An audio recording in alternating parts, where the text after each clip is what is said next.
Hello, BookTube. All right, we're back for part 2 of our 4 million Q&A. And we are up to Nicholas Lasiotakis. Number 1, what's your favorite presidential bathtub incident? The one that I can tell you, both JFK and LBJ developed a habit of talking in a semi-official capacity to reporters and advisors while they were on the toilet and in the bathtub. Totally inappropriate. Totally inappropriate. Should never be done, but both of them did do it. I don't know if that counts as favorite, but that's at least something. Question number 2. What's a YouTube video you would recommend to everyone, and why is it Hank Green's 32-minute masterpiece answering questions about writing? I have watched that video. There is no trace of a masterpiece about it. It's just him blithering. It's just him blithering and doing that stage routine, that stage play acting routine of his that has imprinted itself on an entire generation of young nerds. So they all talk that way. That kind of, I don't know, I'm up on the stage, I have to stay stagey things, whatever. That like all speech is being compelled by an audience and you're not prepared and you don't have notes. And all the time it's like that. It mystifies me. I don't like it. It denigrates the idea of being prepared. It makes you seem like the helpless victim of your own life instead of someone who's going to make decisions on your own. I didn't make it. It's a decision-y type thing. It isn't. It wouldn't be that video at all. My own writing videos would be better than that by a million times over, no matter how many millions of subscribers this guy has. But anyway, number 3, what are your general impressions of modern, as in not ancient, Greek literature? I probably don't know it well enough to have impressions. If you have recommendations, feel free to send them my way. And question number 4, do you like Randy Newman? He is a non-fiction-y kind of songwriter, and his lyrics don't aspire to pseudo-poetry, which I imagine you would appreciate, although I know he's no Bob Dylan. I do sometimes like Randy Newman. Another bibliophile reads, says, what do you think about reading books in translation? Even very good translators make decisions that can modify the author's original intent. Can I truly say I've read The Magic Mountain if I'm not fluent in German? Or the Mahabharata not knowing Sanskrit? I think you can come close to saying it, right? If somebody works for years on a translation to bring across the distinctive linguistic elements and also the sense and feeling, the sort of imprint of the book, if they work forever on that, that's got to count for something. You're still reading a translation, but I would think it was a version of the original anyway. I've often believed that. I consider translation to be a sort of neglected art. People tend to think of it as sort of a ferry service. There's a guy that's driving the ferry, and they'll either give you a quick route that's smooth or a longer route that's choppy. But the whole point is that they're just getting you from A to B, and I don't agree with that. I think there's art in translation. So I like it as a kind of reading on its own. Let's see here. Michael Moore says, there are several biographies of Catherine Mansfield. Which one would you recommend? The biographical treatment of Catherine Mansfield that I'd recommend the most is from, I think, about 30 years ago. There was a collection of her letters. Don't remember, I think it had a couple of editors. Off the top of my head, I don't remember their names, but it was full. It was filled out with biographical information, and that worked really well. To me, it was more. I've read 2 actual full-dress biographies of Catherine Mansfield, and that letter collection worked better for me than either one of those. Anthony Ruggier says, number 1, do you know of a good biography of Robert Walpole?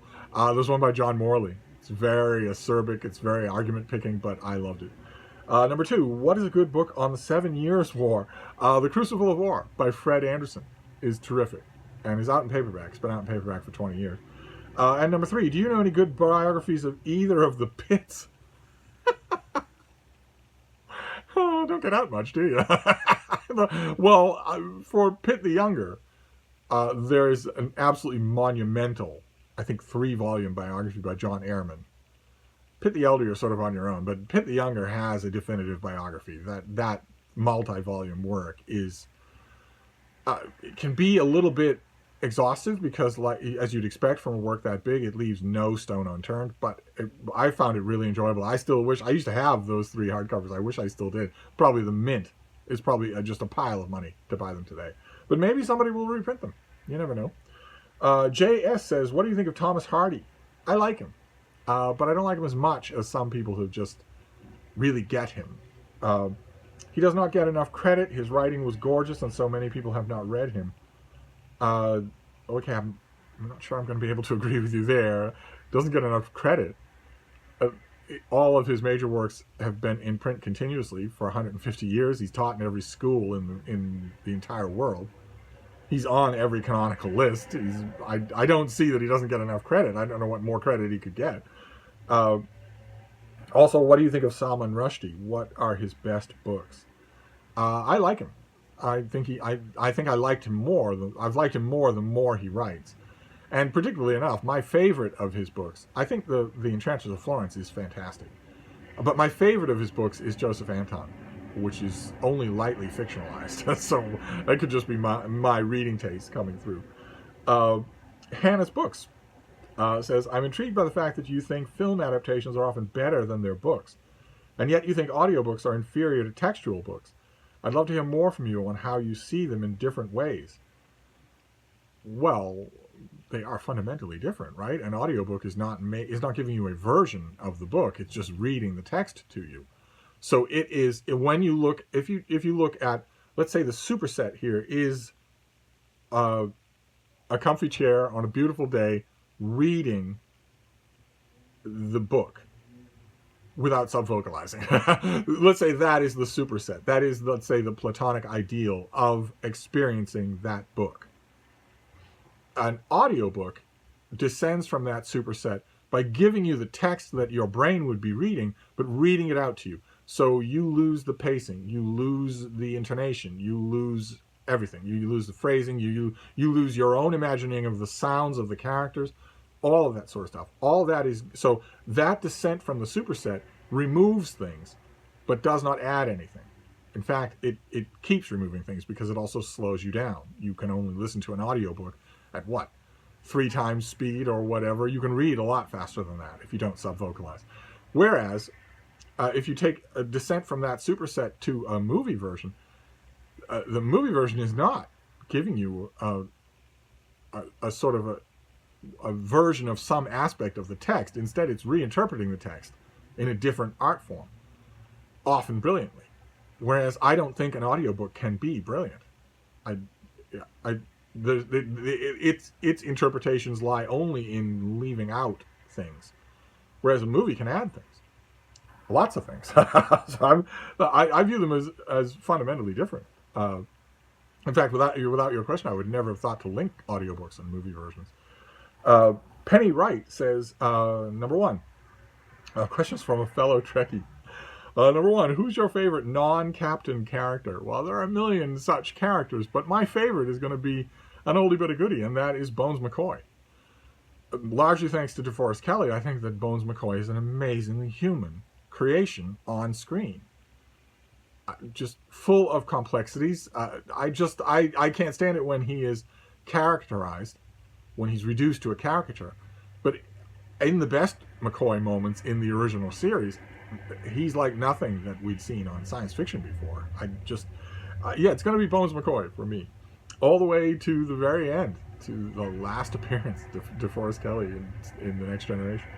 Number 2, which Star Trek novels would you recommend? Oh my, that's a whole video on its own. There have been 1,000 of them, and of that 1,000, there are probably 100 I can recommend, and probably 20 that I can really recommend, that I can sing the praises of. That's a video on its own. Certainly, you could do worse than to start with Judith and Gar Reeve Stevens did a book called Federation. You could do worse than to start there. And number 3, have you watched the newer Star Trek series, Picard and Discovery? And if so, what are your thoughts on them? Do you think today's Star Trek has stuck to Roddenberry's original vision? I have watched both. I watched Discovery on my own, and I watched Star Trek Picard up in Vermont with Mark Richardson, another fellow Star Trek fan. I hated Star Trek Discovery. Almost every single aspect of it I hated. It trivializes things, it shrilly lectures and hectors, it preaches, it's SJW propaganda for large chunks of it are. It starts off on the wrong note. with a female character named Michael, who commits assault and mutiny on her captain because she's a Zillennial. And therefore, it's just pained, exhausting. So-and-so is so exhausted in her Twitter handle. It's just pained, exhausting exasperation that the whole rest of the universe doesn't just do what I tell you. I'm of a demographic that's obviously more knowledgeable than anyone ever who's come before, or all the rest of you put together. You just have to do what I tell you. And in that episode, the main character, who is female but is called Michael, just nerve pinches her captain just to get her way, and should have been put out in airlock at the end of that episode. Instead, that's supposed to be the action of a hero, and the show just goes right on from there, being bad in every way that it can be bad. I still don't know, for instance, what the bridge of the Starship Discovery looks like. I have no idea what it looks like. I don't know what any of these characters are like, except for their most objectionable qualities. I didn't like it at all. And I was primed to dislike Star Trek Picard, because although I hadn't seen the show, I had seen a whole bunch of the sort of neckbeard reactionary reaction channels on YouTube, all of which hated it and called it Captain Picard's Apology Tour. And then I watched it, and I thought it had an amazing wintry grace to it that wasn't what its detractors had said at all, or not in large part. I could see some of what they were saying, but in terms of whether or not it fulfills Gene Roddenberry's vision of the future, no, neither one of them does. Neither one of them does. No. Star Trek Discovery there are many, many scenes that trivialize suffering and death for a joke, for a punchline. Identity politics are preferred and stridently put forward over everything else. In Roddenberry's world, identity politics had been a demon, an obstacle to overcome.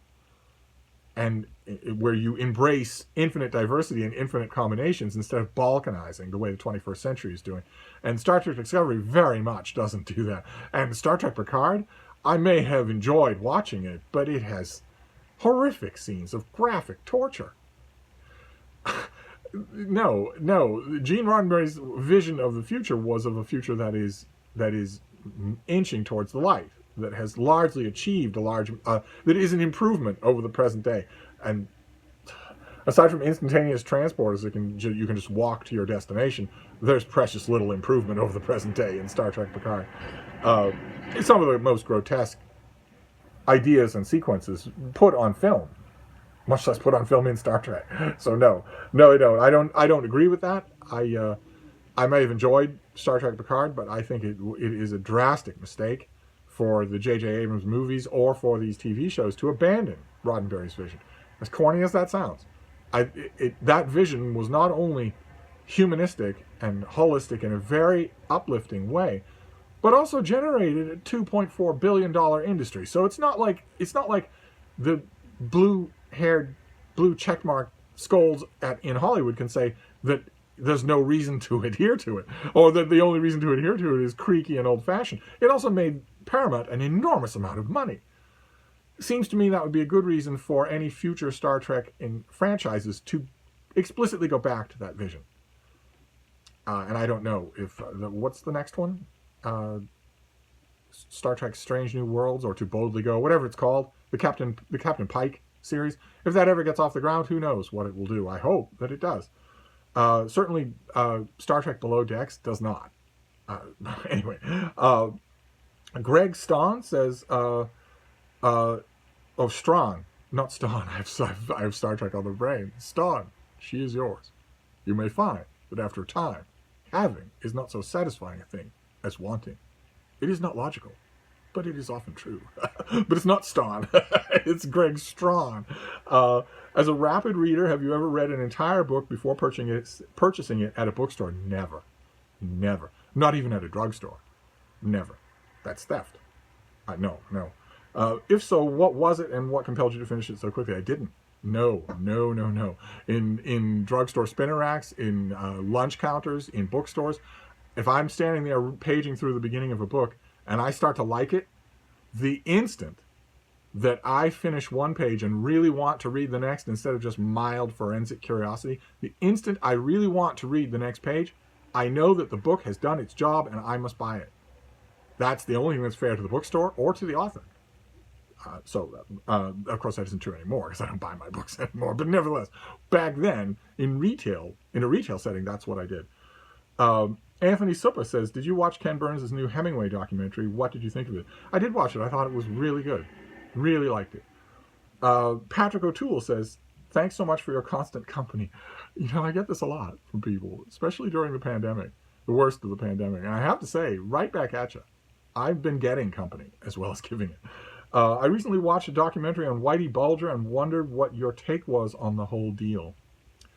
I hate him. Absolutely. I personally hate him. People who say, the great man school of biography is very outdated. Single people, individuals don't have that kind of effect. Really need to learn the story of what Whitey Bulger did to South Boston. One man, almost totally destroyed a vibrant, living community. There ought to be a hell so he could roast in it. Although, even if there were a hell, and even if he were roasting in it, he certainly would be roasting in it, I still wouldn't go whole Christian. I still wouldn't say that he deserves to roast in it forever. Eternal punishment is fundamentally immoral, no matter what the crime is.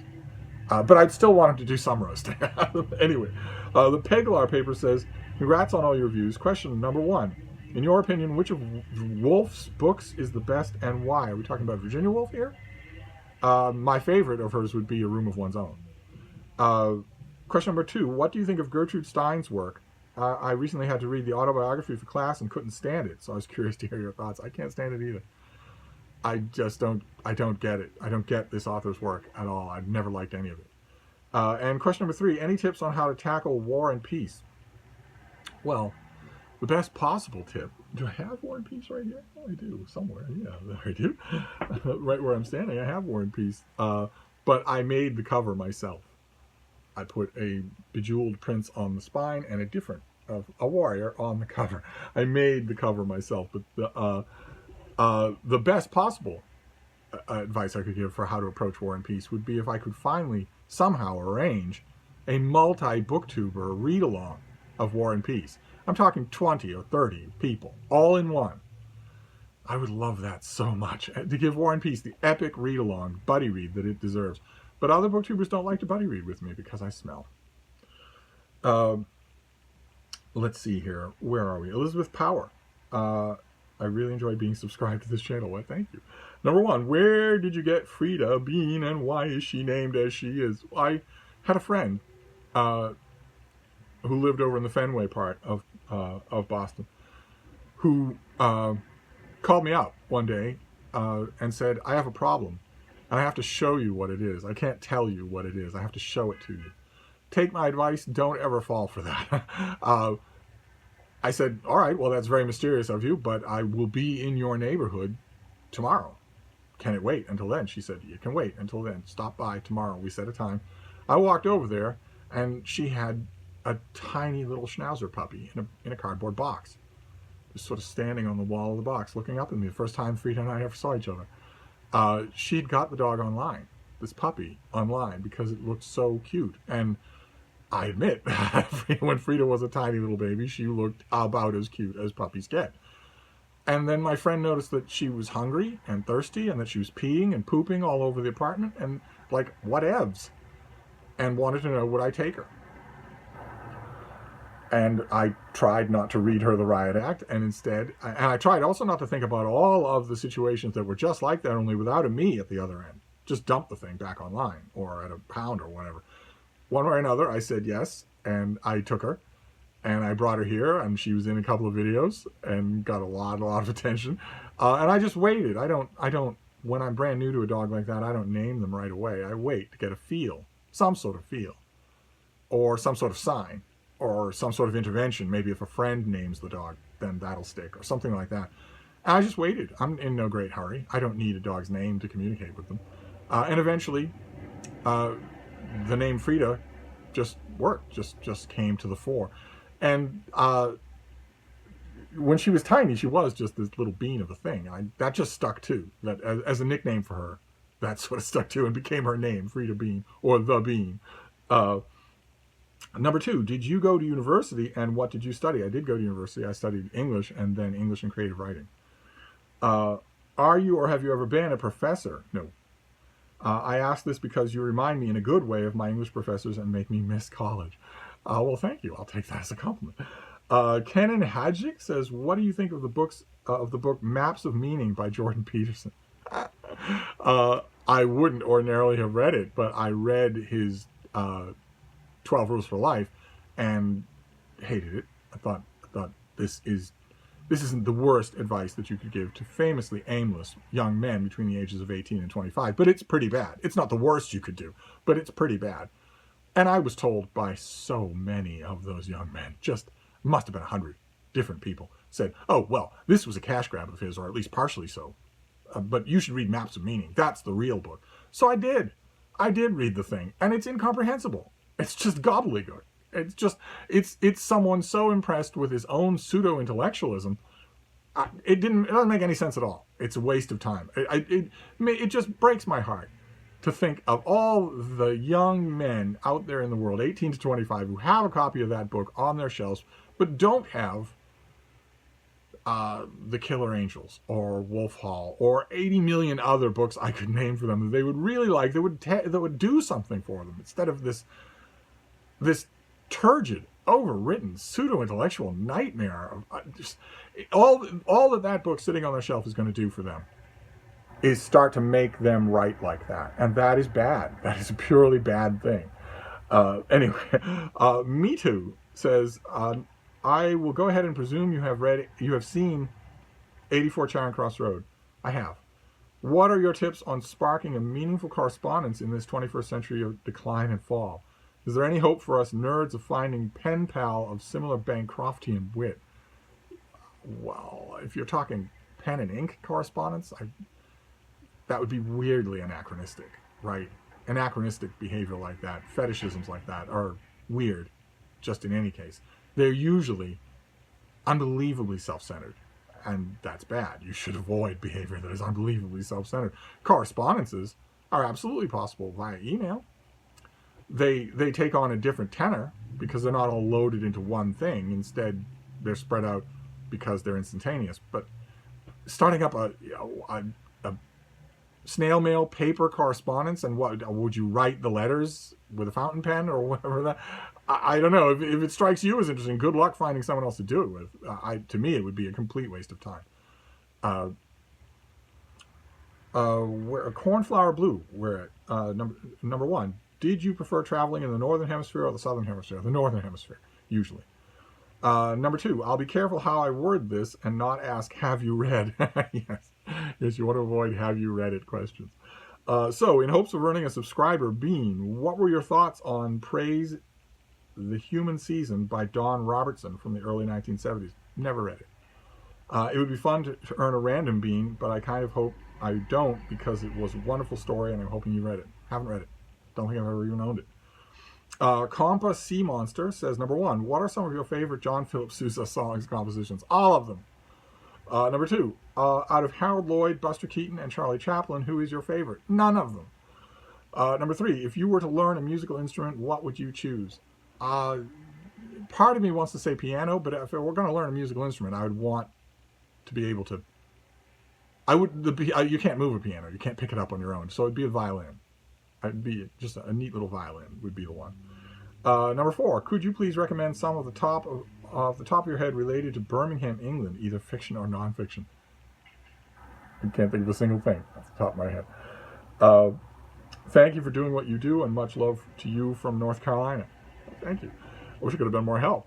Suhnu, S-U-H-N-U, says, my question concerns reprinting editing. Let's say a Library of America makes a volume of some American author's work and they pick you as their editor. What would you do? And what do you edit on these already published works? What does the work of this editor contain? Well, let's say that somebody did, right? Let's come up with a hypothetical. Yeah, okay. This is a book called Dr. Holmes's Boston. It's about Oliver Wendell Holmes Sr. Oliver Wendell Holmes Sr. wrote a huge amount. and he's not in the Library of America. In fact, his books are totally out of print. If somebody or here's another one. This is the Portable Prescott. And Prescott was a historian who wrote a large amount of stuff. If somebody were to come to me and say, all right, well, they're both eligible for the Library of America. If somebody came to me and said, we want to do this, we want to make either 1 or 2 volumes of the Library of America of this author. If I were the editor who were involved in that, then the first thing I would do is determine what's going to be in those volumes and which master texts I'm going to use. In both cases, I believe there is no authoritative, annotated sort of variorum edition text for either one of them, even though they were best-selling authors in their day. So that's the first thing I would do. I would determine what text I'm going to use. Then I would decide what I want to include. Myself, as an editor, for my vision of the book, I always like it when an anthology of an author's work is interspersed with personal correspondence. I think it helps a lot. It gives you a better sense of the author. So I'd have to find those. There have been letter collections of Holmes. I bet there have been letter collections of Prescott. I would have to find those, see where they are, see if anybody, unbelievably, but still is, you have to check. Somebody might own the copyrights to them. I might also check to see if maybe there is something I can do that will give my book a hook, that might get it discussed, might get it reviewed, right? Because I'm not just making this for the muses on Mount Helicon. I'm making a commercial product, and I want it to do well. Even if it's Library of America or something like that, I still want it to do well. One of the keys to doing that is to find something important by the author that's never been published before, and in both cases, that would be easy to do. So, and then when you're thinking about that, what you want to include, you also want to think right away, okay, what are the most important things this author did? For instance, Prescott's most important books are multi-volume things. So if I were going to do Prescott, I would go to the Library of America and say it has to be a 2-volume set. But with Dr. Holmes, no, not so much. With Dr. Holmes, you can just look at him and say, all right, well, he was famous for 1 book. He wrote lots of other things, but his enduring legacy was 1 book, and that book had spin-offs. So you'd want that 1 book, maybe 1 spin-off, maybe selections from another.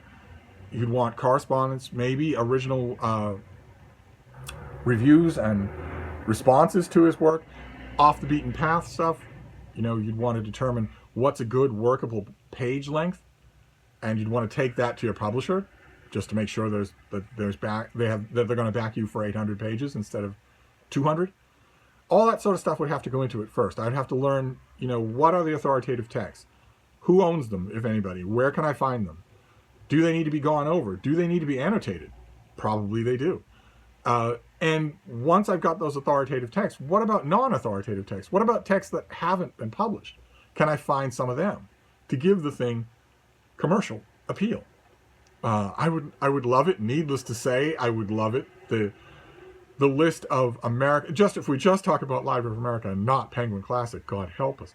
If we just talk about Library of America, the list of American authors who deserve canonization of one kind or another and don't have it is enormous. It's absolutely enormous. And they're all interesting. A lot of them were bestsellers in their day and are just gone and are well out of copyright. No one's going to care about them at all. No one's going to care about the copyright of half the authors I have in mind. So Library of America could easily do it. What they would need is an enterprising editor, an editor who knows the works and knows the ground. I would love to do that. What an interesting question. But I think it ate up all the time for this segment.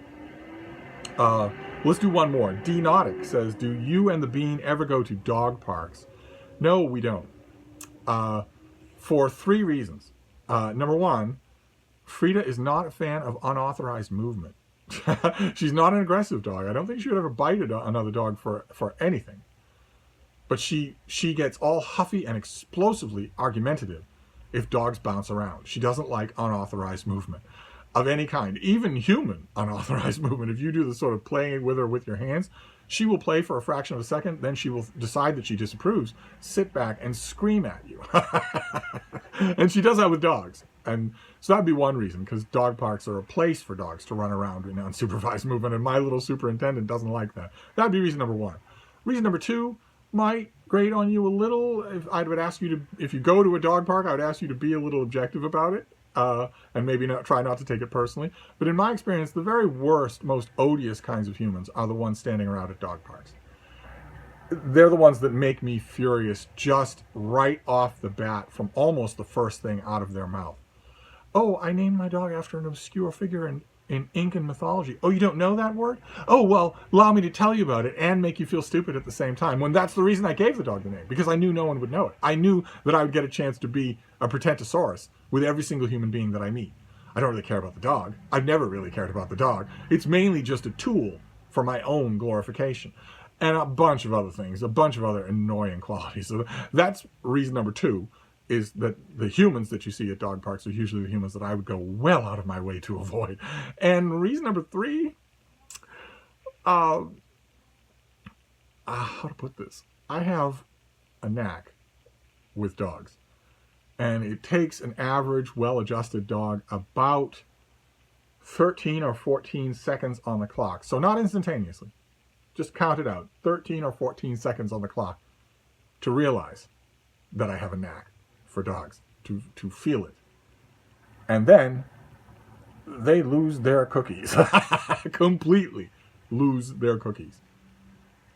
And that would also make Frida just go ballistic. That would take unregulated movement and raise it up several orders of magnitude. But also it's really noticeable. It can be really noticeable. I have to keep it under strict control. But at a dog park, there'd be no way to do that. I would simply be mobbed. I've had it happen to me before. And that is awkward. It's awkward to explain to the owners, especially when the owners have spent a large amount of money having a stranger train their dog to stop what it's doing and come straight to them when they call its pretentious name. Because when dogs are losing their cookies and spooging all over me, they ignore that. And they ignore everything else. They ignore literally everything else. And that makes the owners mad at the dog. We avoid dog parks. There are plenty of wonderful places for us to go where we're just chatting with each other. But anyway, that is part 2 here. I'm going to wrap this up and move on to part 3.